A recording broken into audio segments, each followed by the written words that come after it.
Hello from Seoul, thanks a lot for tuning in again, and in case you're new here, well, nice to meet you. My name is Victoria and I live in Korea for 4 years now, and I do videos about Korean culture, many Korean food actually, and also some occasional vlogs. So Valentine's Day is coming up and I thought that would be a good moment to address the intense couple culture here in Korea, because it is a thing, and also talk with you about some things that I noticed about relationships and dating when I first came to Korea. One of the things that really stood out to me were all the couples. It almost felt like everyone is in a relationship, because you can see couples everywhere, and not only couples, also couple clothing, couple phones, shops with couple underwear, yes, couple menus, couple, yeah, basically everything. You name it, they have it, and they probably have even more. And if you consider that public display of affection is not so popular in Korea, for example, you will rarely see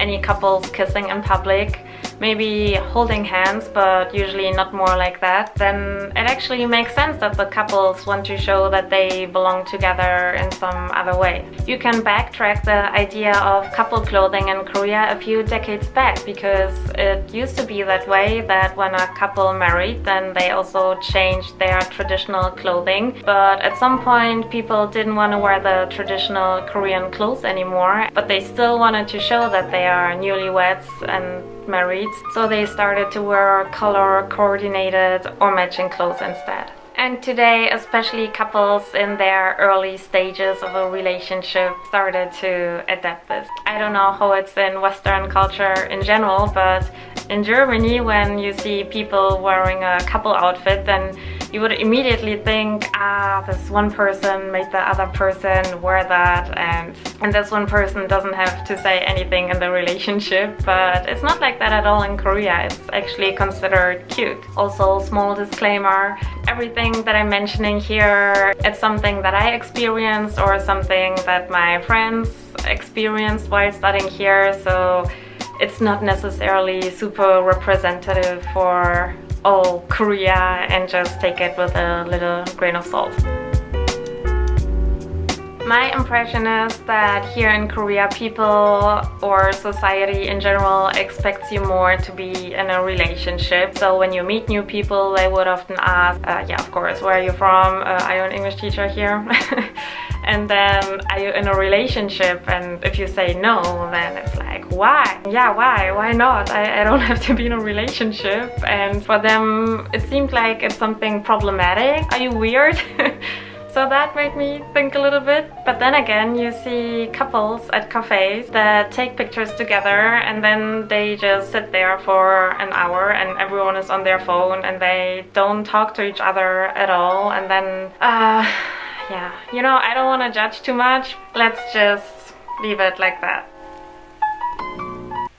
When it comes to meeting a new partner, then Koreans like to rely on their friends to introduce someone to them and set up a blind date. And that is called sogeting. That comes from 소개하다, which means to introduce. That is a very common way to meet new people, and it's also safer, and people prefer that instead of meeting a complete stranger, because they trust the judgment and the reasoning of their friends.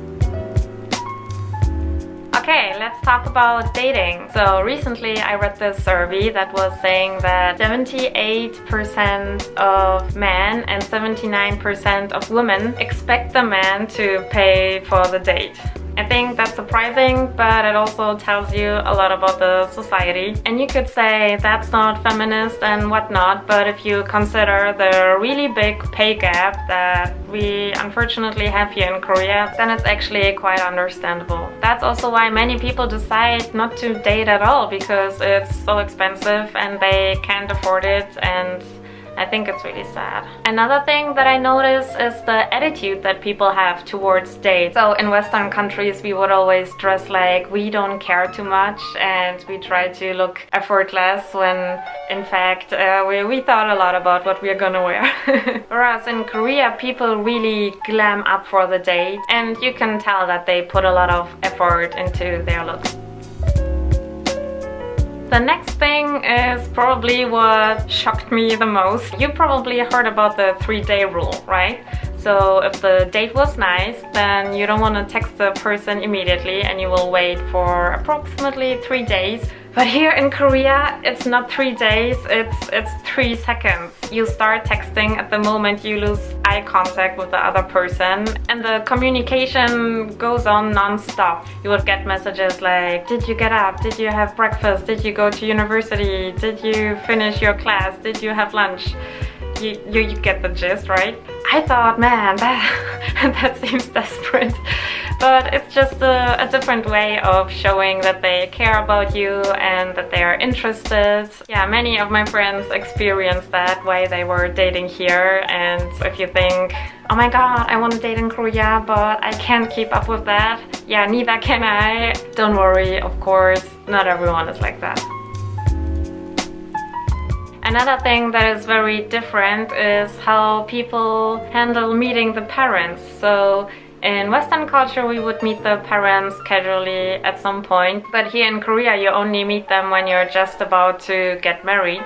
And because of high rent and I guess also the culture, people usually live at home until they get married. So you will always have to meet your date outside, and there are not many possibilities where you can have a private moment with your significant other, and this again results in many motels and pay by the hour kind of hotels that are scattered all around the city.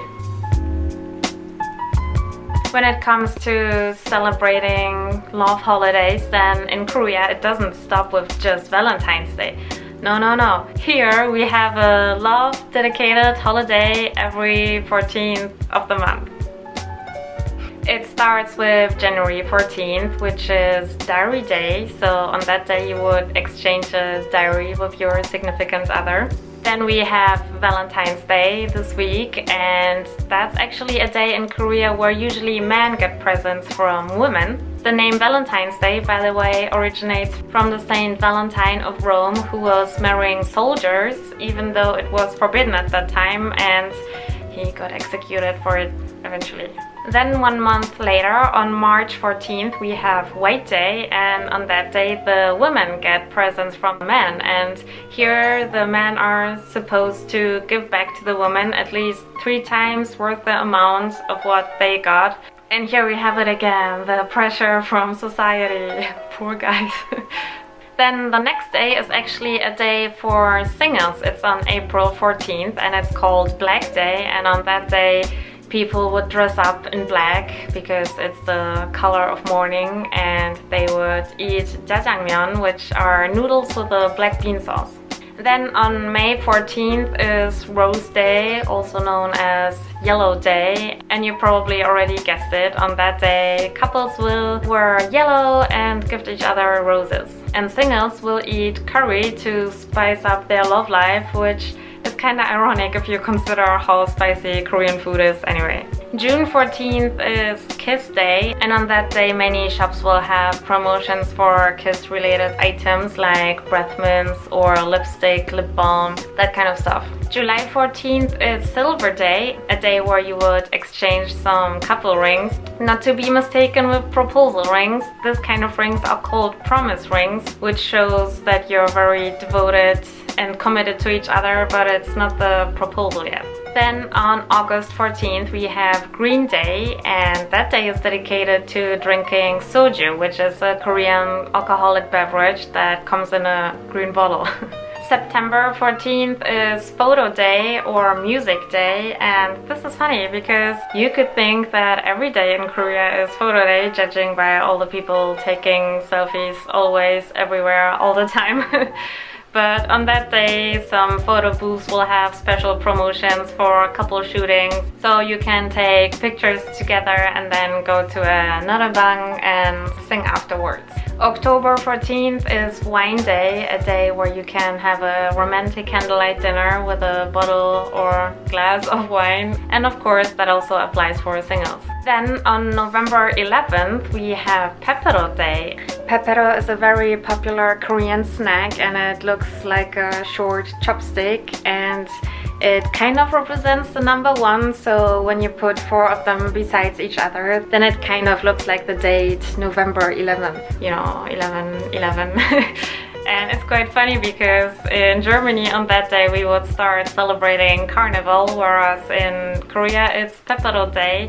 And apparently the manufacturer makes 50% of their annual sale around that day. Yeah, out of all the weird couple holidays, this one is really legit. And then we have our monthly 14th holiday again. So on November 14th is movie day, and on that day you can go and take your day to the movies, to the cinema, or alternatively to a DVD bank, a private room where you can watch a movie. And then the year is coming to an end with Hug Day on December 14th. This one is not really, it's not a thing because Christmas is coming up anyway, and Christmas is one of the big couple holidays because here in Korea you celebrate Christmas Eve with your significant other and not with your family. To be fair, most of these holidays didn't really catch on. I'm sure Singon doesn't know even one of them except maybe Valentine's Day. You know, we can ask him later. Singon, I have some questions. So, do you know Rose Day? What about Yellow Day? And Green Day? No. Wine Day? Are you just mentioning all the colors? No. They are actually real couple holidays in Korea. I don't know anything. But you know what holiday we will have next week, right? Yeah, Valentine's Day. And do you know what holiday we have 1 month later? White Day. Ah. Do you also know Black Day? Okay. Thanks for sharing your wisdom. And I guess I should quickly move on because Singon will eat everything. And this cafe will, by the way, be mentioned in the next video, so if that's interesting, make sure to subscribe and watch the next video. But that's not it. There are also 100-day anniversaries, 200-day anniversaries, 300-day anniversaries, 400, 500, 1000, 2000 day anniversary, 1 year anniversary. and you might think, yeah, but how should I remember all that? Don't worry, Korea's got you covered. There are apps for that and they will remind you before every upcoming relationship milestone. So you don't have to remember all that. I think nobody can. Okay, now you know, we made it to the end. Are you also celebrating Valentine's Day in your country? Maybe you can let me know what kind of customs you have in your country, because I think it's always interesting to see how different countries celebrate the same day in a different way. Okay, thanks a lot for watching. Have a romantic week and yeah, see you next time. Bye! Ta-da!